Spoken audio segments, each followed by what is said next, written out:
Bayangkan sebuah sungai yang begitu luas, hingga menyimpan 1/5 dari seluruh air tawar di muka bumi. Sebuah arteri raksasa yang berdenyut di tengah hutan hujan terakhir dunia. Tempat di mana kabut, air, dan kehidupan saling berpelukan dalam simfoni purba. Inilah Amazon, sungai yang tak hanya menjadi sungai, tapi sebuah dunia. Dunia yang hidup, bernafas, dan menyimpan rahasia ribuan tahun evolusi. Dengan panjang mencapai 6.400 km, Amazon adalah sungai terpanjang kedua di dunia. Tapi dalam hal volume air, ia tak tertandingi. Ia lahir dari pegunungan Andes yang tinggi, lalu mengalir ke timur menembus jantung Amerika Selatan, sebelum berakhir di pelukan Samudra Atlantik.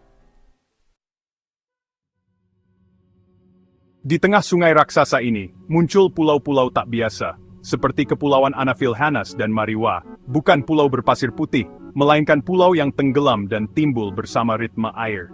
Air sungai di sini tidak jernih, melainkan berwarna coklat susu hingga hitam pekat. Selama 6 bulan setiap tahunnya, hutan terendam seperti kota bawah air. Pohon-pohon tumbuh dalam banjir. Lantai hutan berubah menjadi dasar sungai. Disinilah kehidupan menemukan bentuk barunya. Surakten dan tak terduga. Daya hidup Amazon datang dari langit dan gunung. Es abadi di pegunungan Andes meleleh, mengalir jadi sungai kecil yang bersatu membentuk Amazon. Dan saat musim hujan datang, curah hujan bukan lagi hitungan sentimeter, tapi meter. Sungai meluap, hutan tenggelam, pulau-pulau hilang di balik permukaan air. Puncak-puncak pohon menjadi satu-satunya petunjuk bahwa di bawah sana, kehidupan masih berlanjut. Di dunia seperti ini, hanya yang bisa beradaptasi yang akan bertahan. Pohon-pohon menggugurkan daun saat terendam untuk menghemat energi, namun tetap berfotosintesis meski seluruh tubuh mereka berada di bawah air.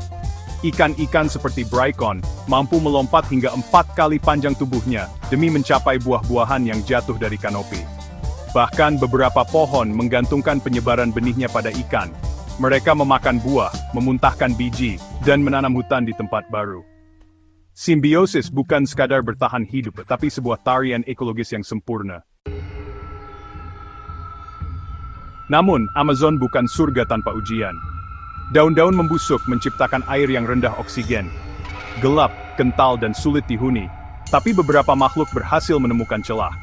Belut listrik menghasilkan sengatan hingga 600 volt, tapi tetap harus muncul ke permukaan untuk bernapas. Arapaima gigas, ikan raksasa sepanjang 3 meter, memiliki kantung renang yang berfungsi layaknya paru-paru. Di Amazon, bernapas saja adalah perjuangan. Hewan-hewan ikonik hidup di sini, seolah langsung dari kisah fiksi. Berang-berang raksasa, pemburu sosial yang bisa menghabiskan 4 kg ikan per hari. Capybara, si pengerat terbesar dunia, makan rumput, berenang, dan menjadi incaran predator seperti caiman. Tapi sejarah Amazon jauh lebih mengerikan dari hari ini. Di masa purba, sungai ini menjadi rumah bagi monster sejati, Stupendemis, kura-kura air tawar sepanjang lebih dari 3 meter. Titanoboa, ular raksasa sepanjang 13 meter, seberat lebih dari 1 ton. Purusaurus, buaya raksasa seberat 9 ton dengan kekuatan gigitan yang luar biasa. Morasuchus, buaya berhidung seperti pelikan yang makan layaknya bek. Evolusi tidak hanya menciptakan kehidupan.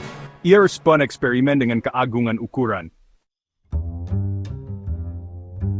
Mengapa Amazon melahirkan raksasa?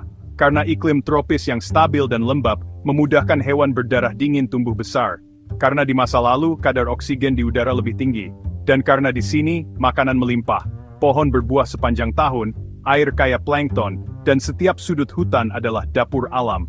Amazon adalah panggung bagi kehidupan dalam skala megah.